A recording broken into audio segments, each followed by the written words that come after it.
Selamat datang di Vokavosta News. Saya Nashwa Ataya dan saat ini kita akan menyoroti fenomena yang tidak hanya meresahkan, tetapi juga memicu ketakutan dalam masyarakat kita.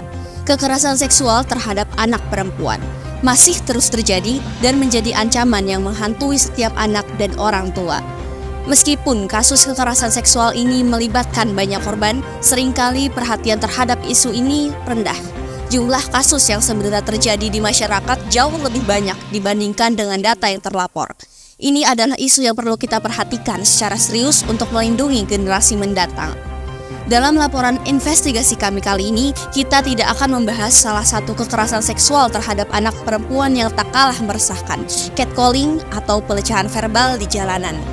Pelecehan ini terjadi tanpa sebab yang jelas. Komentar seksual yang tidak diinginkan seperti ejekan, celaan, atau bahkan tindakan verbal yang lebih kasar di ruang publik sering menimbulkan traumatis tersendiri kepada para korban. Kita akan mendengarkan cerita langsung dari salah satu korban yang dengan berani berbagi pengalamannya tentang bagaimana catcalling telah memengaruhi kehidupan sehari-harinya dan menciptakan lingkungan yang tidak aman. Selain itu, kami akan berbicara dengan Bu Vivin, seorang konselor di Sekolah Vokasi IPB, dan Ashifa Uzahro, seorang aktivis yang berdedikasi untuk mengakhiri pelecehan seksual. Mereka akan memberikan pandangan mereka tentang motif pelaku melakukan pelecehan verbal dan mengapa sangat penting untuk mengatasi masalah ini secara menyeluruh. Kekerasan seksual kerap terjadi di lingkungan masyarakat atau dimanapun. Banyak sekali yang menjadi korban dari kasus pelecehan ini. Catcalling termasuk ke dalam pelecehan seksual secara verbal.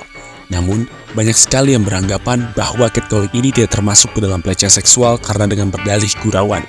Lantas, bagaimana dengan keadaan si korban yang menjadi objek orientasi catcall para pelaku? Paling sering itu saya kena catcalling ketika saya lagi di jalan raya, ketika saya sedang jalan maupun ketika saya sedang naik motor. Dan pelaku catcallingnya itu orang yang mengendari motor atau mobil, orang yang sedang bergerombol, bahkan sesama pejalan kaki. Mereka itu meng-catcalling saya dengan memanggil seperti Neng, mau kemana kak? Atau Kiu, dan yang lebih parah, terkadang mereka menunjukkan gestur yang menjijikan atau yang nggak pantas gitu menurut saya. Dan yang menggunakan motor itu terkadang ketika mereka men-catcalling saya, ketika dia melewati saya, mereka itu memelankan kendaraannya dan seperti kayak nanya mau kemana Neng di samping saya, dan meskipun itu mungkin sepertinya apa ya, tapi buat saya karena itu saya sedang sendirian dan situasinya sepi, saya sendiri pun jadi merasa sedikit takut ya. Ketika di catcalling itu sejauh ini saya belum pernah melawan atau menegurnya secara langsung karena saya pun nggak mau mencari masalah dan merepotkan diri saya, dan di lain sisi saya ada perasaan takut ya. Ditakutkan ketika saya melawan itu justru hal itu menjadi bumerang untuk diri saya sendiri. Untuk situasi kejadiannya, saya mengalami catcalling ketika saya sedang sendiri maupun ketika saya sedang bersama teman saya. Dan keadaannya itu pernah saat sedang ramai, pernah juga saat sepi. Saat ramai itu bisa terjadi saat di jalan raya, itu kan posisinya ramai ya. Cuma ya yang mengherankan mereka tetap aja meng-catcalling saya, dan saya juga bahkan pernah mengalami catcalling ketika di sekolah.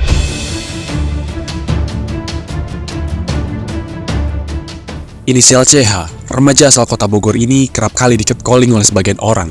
Sedikit diantaranya semuanya adalah pria. CH mengaku tiap dirinya di-catcall, dirinya merasa takut dan cemas.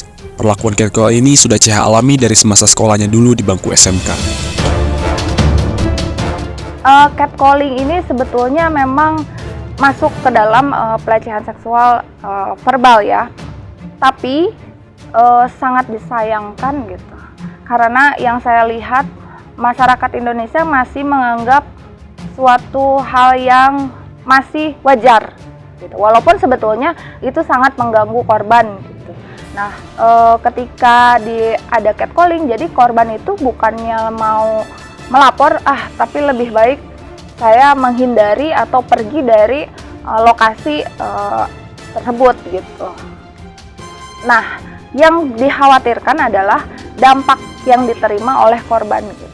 Bisa jadi biasanya catcalling itu kalau dengan orang yang tidak dikenal mungkin hanya sewaktu-waktu aja. Misalkan kita lagi lewat satu gang atau kita lewat jalan yang ada anak nongkrong terus tiba-tiba disiul atau dipanggil atau dengan nada melecehkan, itu mungkin sewaktu-waktu kalau orang. Tapi biasanya catcalling itu juga terjadi di lingkungan sekolah gitu, oleh teman-teman sekolah sendiri, teman kelas, dan yang akhirnya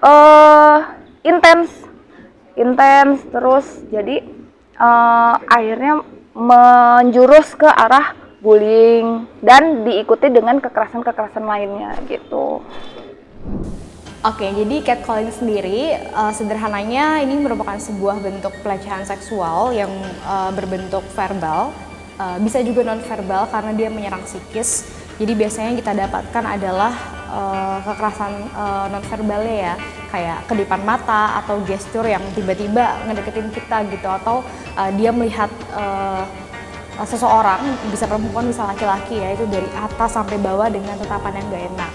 Atau bisa juga secara verbal kayak siulan, terus juga godaan-godaan kecil kayak hey cantik gitu, kayak halo neng gitu, atau godaan-godaan lainnya yang memang semua itu dilakukan dengan nuansa seksual. Kenapa ini nuansa seksual? Karena catcalling itu sebenarnya berasal dari hasrat seksual yang banyaknya memang dimiliki oleh laki-laki atau pelakunya itu sebagian besar laki-laki. Dan ini sangat merugikan karena sebagai bentuk objektifikasi juga, jadi menempatkan perempuan itu sebagai objek. Ya pasti kalau bicara catcalling itu sebenarnya masuk ke dalam salah satu pelecehan seksual menurut saya, tapi sebenarnya tidak hanya verbal kan, kalau kita bicara catcalling ada non verbalnya juga gitu loh. Jadi tidak hanya dengan kata-kata gitu ya, merayu, melecehkan, menghina misalnya, atau hal-hal yang menjurus ke arah yang genit, seksual dan lain sebagainya, tapi juga bisa dilakukan juga secara nonverbal gitu. Yang saya tahu itu dengan menggunakan kedipan mata, terus kemudian mohon maaf maksudnya muka yang memang menghina tapi seperti melecehkan gitu, apa kelihatannya gitu. Dari apa yang sudah dijelaskan, semua sepakat bahwa catcalling merupakan tindakan pelecehan seksual secara verbal. Hal ini tentu saja berkaitan dengan orientasi perempuan yang dijadikan objektifikasi para pelaku catcalling. Tim Foka Forsta telah membuat investigasi berupa questionnaire kepada masyarakat mengenai catcalling. Hasilnya, 75% diantaranya pernah mengalami catcalling, lalu 50% diantaranya merasakan tidak nyaman, dan 14% diantaranya setuju jika faktor dari adanya catcalling ini kurangnya edukasi mengenai pelecehan seksual secara verbal ini kepada masyarakat. Lantas, apa faktor dari adanya catcalling ini? Kalau menurut saya nggak ada faktor khusus, saya merasa mereka melakukan itu karena saya sedang sendirian atau karena saya perempuan aja. Dan jadi saya menjadi sasaran empuk buat mereka untuk di catcalling dengan dalih bercanda atau mungkin emang ada tujuan tertentu. Oke, jadi kalau faktornya sebenarnya banyak hal. Tapi dari jurnal-jurnal yang udah terbukti ya dari berbagai penelitian, ada salah satunya di surveinya Images. Sebenarnya laki-laki yang melakukan catcalling itu mereka mau menunjukkan superioritasnya mereka. Mereka mau menunjukkan keberdayaannya mereka sebagai laki-laki yang memang mereka punya kacamata atau lensa patriarkis. Jadi dengan adanya dengan mereka bisa bersiul, mereka bisa menggoda perempuan, itu mereka menunjukkan bahwa oh iya benar nih, saya nih berdaya nih, saya nih bisa nih memuji perempuan, dan perempuan itu cuma dijadikan objek aja. Hal-hal yang kayak gitu terjadi karena laki-laki juga nggak bisa menghargai perempuan. Mereka melihat perempuan itu sebagai objek di mana tubuhnya dinikmati hanya untuk kenikmatan seksualnya dia, atau mungkin dia emang pengen menunjukkan bahwa dia powerful gitu, dia superioritas. Karena berbicara tentang catcalling, kita nggak bisa lepas dari kultur, dan yang kedua adalah kesetaraan gender kayak gitu. Nah, ini yang perlu digarisbawahi. Sebetulnya catcallers itu bermasalah dengan dirinya sendiri gitu. Bukan karena si korban. Misalnya, sekarang kan stigma orang yang pakai baju terbuka disalahkan. Karena kamu pakai baju terbuka, jadi akhirnya mengundang orang lain untuk itu. Sebetulnya itu kesalahan berada pada mindset si catcaller sendiri gitu, yang pelaku sendiri. Ketika memang mindsetnya atau fantasinya atau pikirannya tidak terjaga dengan baik, tidak terkontrol dengan baik, maka mau orang perempuan yang pakai baju tertutup sekalipun gitu, itu tidak akan menjamin untuk dia aman. Kalau memang pelakunya memang sudah punya mindset dan punya pikiran yang sudah tidak terkontrol. Jadi catcallers itu atau pelaku itu masalahnya adalah dari dalam dirinya sendiri, dari mindsetnya sendiri, dari pikiran itu sendiri gitu. Nah, ketika sudah memiliki pikiran atau mindset yang sudah tidak terkontrol itu, dia melihat sesuatu yang menurut dia menarik, disitulah dia bisa melakukan. Jadi kesempatan juga mempengaruhi untuk itu. Pada pihak manakah korban dapat melaporkan? Bisa, catcalling itu bisa dilaporkan karena itu termasuk dalam pelecehan seksual verbal. Ya, ada di Undang-Undang TPKS. Nah, itu bisa dilaporkan. Pelaporannya kemana? Ada 2 tempat, bisa ke kepolisian di unit PPA dan bisa juga ke kami, ke UPTD PPA Kota Bogor. Bisa melalui hotline, bisa juga ke langsung datang ke tempat ini gitu, ke kantor gitu.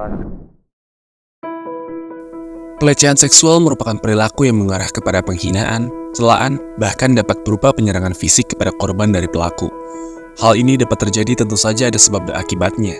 Banyak dari kalangan masyarakat yang masih tabu terhadap catcalling sehingga membuat perilaku catcalling ini diwajarkan di sebagian tempat oleh masyarakat dengan dalih gurauan. Namun, pernahkah kita berpikir bagaimana kondisi korban yang dilecehkan setelah diperlakukan seperti itu? Rasa takut, cemas, tidak nyaman, dan marah semuanya menjadi satu. Tetapi itu semua perasaan itu sia-sia karena perbuatan tersebut dinormalisasikan. Tentunya kita sudah mengetahui dampak dari pelecehan secara verbal ini, sudah seharusnya lebih bijak lagi dalam mengambil tindakan dan mencegah perbuatan ini dengan cara tidak menormalisasikan perbuatan ini. Kita harus tingkatkan waspada kita terhadap lingkungan serta berani untuk melaporkan perbuatan pelecehan apapun itu, termasuk catcalling. Saya Raja Agung Sulaiman sebagai narator, pamit undur diri dan terima kasih.